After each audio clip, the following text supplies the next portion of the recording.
इसका जो आगाज है यमुनोत्री विधानसभा से, आप अपने प्रचार का जो जगदम्ब ऋषि की जो तपोभूमि है थानगांव और माँ रेणुका की जो तपोभूमि है यहाँ सरनोल में जो माँ रेणुका प्रांगण है, आप यहाँ आए हैं, क्या संदेश देने जा रहे हैं पब्लिक को, क्या लगा आपको? देखिए, मैं अपने इष्टदेव श्री जमदग्नि महाराज का जो हमारा प्राचीन मंदिर है थानगांव में, और मेरी इष्टदेवी माँ रेणुका का जो प्राचीन मंदिर है सरनोल गांव में, मैंने 2027 के चुनाव के लिए तैयारी करनी शुरू की है। और इसका शुभारंभ मैंने आज अपने इष्टदेव जमदग्नि महाराज और माँ रेणुका के मंदिर में पूजा अर्चना करके इसका शुभारंभ किया है। और पूरे क्षेत्र के लोगों से मेरे आज का नहीं, बहुत पुराना मेरा नाता है। एक एक व्यक्ति से मैं यहाँ के परिचित हूँ, एक एक समस्याओं से भी मैं अवगत हूँ, और मेरा बहुत अटूट रिश्ता यहाँ के एक एक लोगों से है।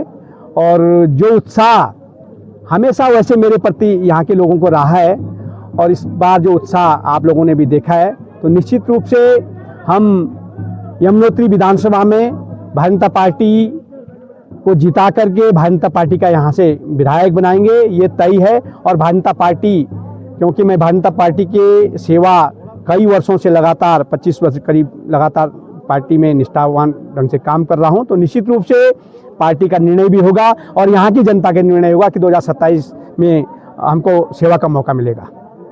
जैसा कि आपने देखा होगा, ग्रामीणों से सुना होगा कि जो जनप्रतिनिधि चुने हुए हैं बिल्कुल क्षेत्र की तरफ दोबारा दिखते नहीं हैं, और निश्चित तौर पे जो समस्याओं का भी आंबार लगा हुआ है। चाहे मानसून सीजन की बात करें हम, तो यहाँ कई समस्याएं पैदा है इस क्षेत्र में। अगर इसी क्षेत्र की बात करें, क्या आपका क्या रहेगा इसमें? देखिए, मुझे किसी भी जनप्रतिनिधि के बारे में कोई किसी प्रकार की टिप्पणी नहीं करनी है। जनता चुनकर भेजती है, और जनप्रतिनिधि का कर्तव्य जनता की समस्याओं का समाधान करना होता है, उनकी सेवा को, जो उनकी आवश्यकता है उसको पूरा करना होता है। और मुझे लगता है एक जनप्रतिनिधि का जो कर्तव्य होता है, कोई भी जनप्रतिनिधि हो, वो अपनी योग्यता के अनुसार, अपनी क्षमता के अनुसार, जितना उसके अंदर योग्यता हो उस आधार पे उसका करने की भी कोशिश करते हैं। लेकिन ये तय है कि हम, अगर हमें यहाँ की जनता ने मौका दिया, तो हम यमुनोत्री विधानसभा को देश की सबसे आदर्श विधानसभा बनाएंगे। चाहे विकास की दृष्टि से हो, चाहे हर क्षेत्र में, चाहे पर्यटन की दृष्टि हम देखें, चाहे स्वरोजगार की दृष्टि देखें, हमारा प्रयास रहेगा कि यमुनोत्री विधानसभा देश की सबसे नंबर 1 विधानसभा बने। और जो मेरा ये क्षेत्र है, बहुत समृद्ध क्षेत्र है। हर क्षेत्र में यहाँ पर्यटन की अपार संभावनाएं हैं, यहाँ स्वरोजगार की अपार संभावनाएं हैं। यहाँ पर आलू की खेती की बात करें, तो चाहे जड़ी बूटी की बात करें, चाहे हर क्षेत्र में यहाँ पर सब्जी की बात करें, फल पट्टी की बात करें, यहाँ अपार संभावनाएं हैं स्वरोजगार से जुड़ने की। उन सबको यहाँ पर विकसित करेंगे और एक एक युवा को स्वरोजगार से जोड़ने का हम प्रयास करेंगे। और ये तय है कि यमुनोत्री विधानसभा, अगर 2027 में मुझे ये मौका मिला, तो नंबर 1 विधानसभा बनाएंगे। एक एक नौजवान को यहाँ समृद्ध बनाने का हम काम करेंगे। इस समय भाजपा के कई दिग्गज नेता मैदान पे हैं, तो टिकट को लेकर के आपकी भाजपा से क्या आशाएं हैं? अच्छा है, हमारे भारतीय जनता पार्टी के कई वरिष्ठ नेतागण हैं, कई कार्यकर्ता हैं, सबको अपनी पार्टी से टिकट मांगने का अधिकार है, और प्रत्याशी बनने के लिए उनका एक ये अधिकार स्वाभाविक एक कार्यकर्ता का होता भी है, अच्छी बात है।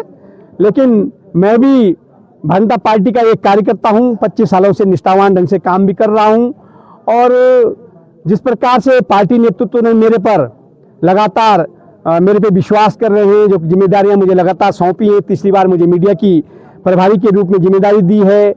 उससे पहले मैं युवा मोर्चे में प्रदेश का उपाध्यक्ष रहा, उससे पहले मैं विद्यार्थी परिषद में रहा, और जिस तरह से मैंने अपने पार्टी पदाधिकारी के नाते भी एक पार्टी के लिए समर्पित होकर काम किया, और इसके साथ ही जिस प्रकार से मैंने यमुनोत्री विधानसभा के लिए, जब मैं आदरणीय निशंक जी मुख्यमंत्री थे, वो HRD मिनिस्टर, केंद्रीय मंत्री, शिक्षा मंत्री थे, तब मैंने एक एक इस क्षेत्र में कई काम मैंने करने की भी कोशिश की। आपको सरनोल का इंटर कॉलेज की अगर बात करेंगे, तो इसको मैंने यहाँ पर स्थापित करने की अब वहाँ बिल्डिंग अभी नहीं है, छोटे छोटे कमरे बन रहे हैं, वहाँ बिल्डिंग बनाने का हम प्रयास करेंगे। यहाँ नंगागांव से ये कनेक्टिविटी यहाँ के सरनोल की जुड़े, इसको लेकर के प्रयास हमने किए। सरनोल गांव में कई वर्षों से सड़क नहीं, गंगाजी पुल से आगे सड़क मार्ग नहीं खुल पा रहा था। वो अगर किसी ने पहली बार खोला तो मैंने वो खोलने का काम किया। यहाँ मुख्यमंत्री यहाँ पर आगमन हुआ और तत्काल एक ही दिन के अंदर सड़क खोलने का काम किया। तो हमने कई सालों से सड़क मार्ग रुका हुआ था, वो हमने खोलने का काम किया। हमारे बच्चे अंग्रेजी माध्यम से उनको सस्ती शिक्षा मिले। राजगढ़ी में केंद्रीय विद्यालय इंटर तक वहाँ पर बच्चे पढ़ाई अंग्रेजी माध्यम में कर सकते हैं, ये काम हमने किए। कई सड़कें बनाई, कई काम किए और एक एक व्यक्ति के समस्या से अवगत भी हैं, उनसे व्यक्तिगत संबंध भी हैं, उनके कई ऐसी समस्याएं भी रही होंगी जो कहीं कहीं उनको दिक्कत थी, उनको समाधान करने का हमने कोशिश की। इसलिए व्यक्तिगत लगाव भी है और यहाँ की जनता ने मन बनाया है कि इस बार कुछ अच्छा ही करेंगे क्षेत्र के लिए।